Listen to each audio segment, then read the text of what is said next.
Hi, welcome back to my channel. എല്ലാവർക്കും എൻ്റെ പുതിയൊരു വീഡിയോയിലേക്ക് സ്വാഗതം. ഇന്ന് നമ്മൾ ഉണ്ടാക്കാൻ പോകുന്നത് സോയാബീൻ കറിയാണ്. ഇത് നമുക്ക് ബ്രേക്ക്ഫാസ്റ്റിനും ലഞ്ചിനും അതുപോലെ ഡിന്നറിനും യൂസ് ചെയ്യാൻ പറ്റുന്ന ഒരു കറിയാണ്. അപ്പോൾ അതിനായിട്ട് ആവശ്യമായിട്ടുള്ള ഇൻഗ്രീഡിയൻസ് നമുക്ക് നോക്കാം. 2 സവാള, പിന്നെ കുറച്ച് വെളുത്തുള്ളി, അതുപോലെ തന്നെ 2 വലിയ ഇഞ്ചി, 3 പച്ചമുളക് എന്നിവയാണ് എടുത്തേക്കുന്നത്. ഇനി ഇതെല്ലാം കൂടെ നമുക്കൊന്ന് അരിയണം. അതായത് നമ്മുടെ സവാള നമുക്കൊന്ന് അരിഞ്ഞെടുക്കാം ചെറിയതായിട്ട്. പിന്നെ ഇഞ്ചി, വെളുത്തുള്ളി, പച്ചമുളക് എന്നിവയെല്ലാം കൂടെ ഒന്ന് ചതച്ചെടുക്കാം. നമ്മൾ അരിഞ്ഞെടുത്ത 2 സവാളയും അതുപോലെ തന്നെ ചതച്ചെടുത്ത ആ ഒരു മിക്സും കൂടെ നമ്മൾ 2 പ്ലേറ്റിലേക്കാക്കി മാറ്റി വെച്ചിട്ടുണ്ട്.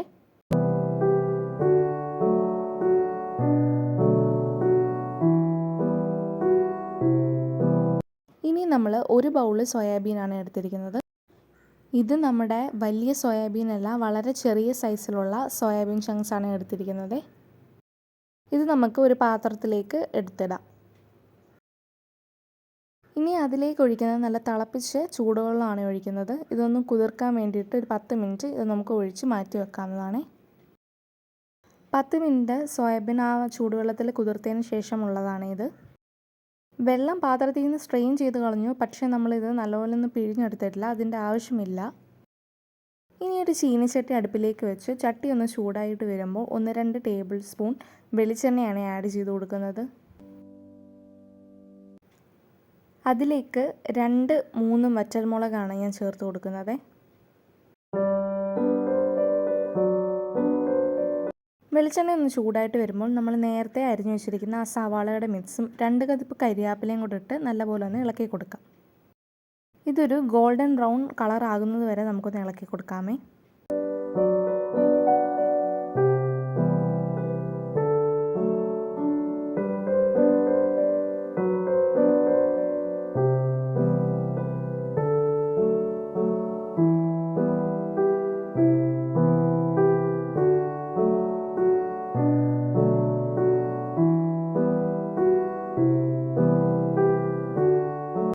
ഇത് പെട്ടെന്നൊന്ന് വഴണ്ട് കിട്ടാൻ നമുക്ക് ഉപ്പ് ചേർത്ത് കൊടുക്കാം. ഞാനിപ്പോൾ 1/2 ടേബിൾ സ്പൂൺ ഉപ്പാണ് ഇതിനകത്ത് ചേർത്ത് കൊടുക്കുന്നത്.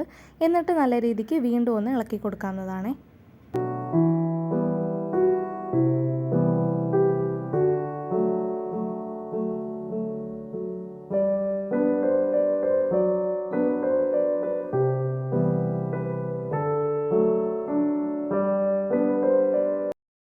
ഒരു ഗോൾഡൻ ബ്രൗൺ കളറാകുമ്പോൾ നമ്മൾ നേരത്തെ ചതച്ചെടുത്ത് വെച്ചിരിക്കുന്ന ഇഞ്ചി, വെളുത്തുള്ളി, പച്ചമുളകിൻ്റെ ആ ഒരു മിക്സ് നമുക്ക് ചേർത്ത് കൊടുക്കാം.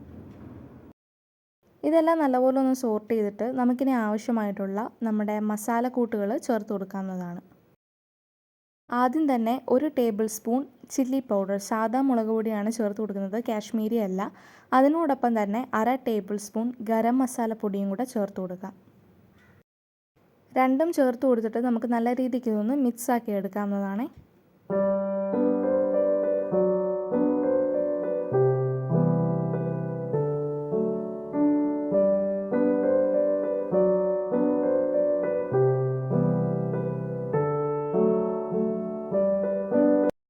എക്സ്ട്രാ ആയിട്ട് 1/2 ടേബിൾ സ്പൂൺ മുളക് പൊടിയും കൂടെ ഞാൻ ആഡ് ചെയ്ത് കൊടുക്കുന്നുണ്ട്. അതോടൊപ്പം തന്നെ 1/2 ടേബിൾ സ്പൂൺ മല്ലിപ്പൊടിയും കൂടെ ആഡ് ചെയ്ത് കൊടുക്കാവുന്നതാണ്.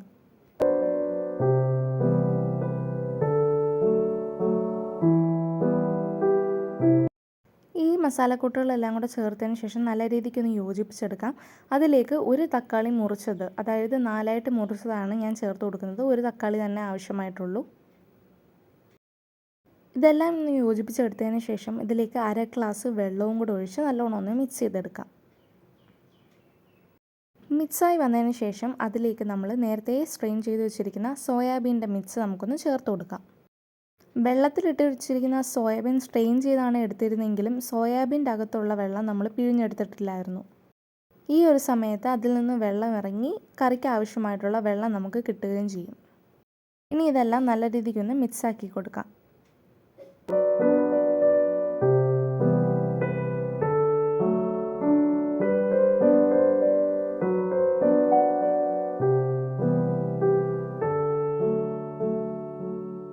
ആൻഡ് ഫൈനലി നമ്മുടെ ടേസ്റ്റി ആയിട്ടുള്ള സോയാബീൻ കറി ഇവിടെ റെഡി ആയിരിക്കുവാണ്. വെള്ളം ഇനിയും ആവശ്യമുള്ളവർ ഇതിലേക്ക് ഈ ഒരു സമയത്ത് വെള്ളം ചേർത്ത് കൊടുത്താൽ മതിയായിരിക്കും. ഇത് നമുക്ക് ചോറിൻ്റെ കൂടോ ചപ്പാത്തിയോടോ അല്ലെങ്കിൽ ഏത് മെയിൻ ഡിഷിനോടൊപ്പം ചേർത്ത് കഴിക്കാൻ പറ്റിയ അടിപൊളി ഒരു ഐറ്റമാണ്. സിമ്പിളാണ്, എല്ലാവരും ട്രൈ ചെയ്ത് നോക്കണേ. ആദ്യമായിട്ട് എൻ്റെ ചാനൽ കാണുന്നവർ സബ്സ്ക്രൈബ് ചെയ്ത് സപ്പോർട്ട് ചെയ്യണേ. താങ്ക്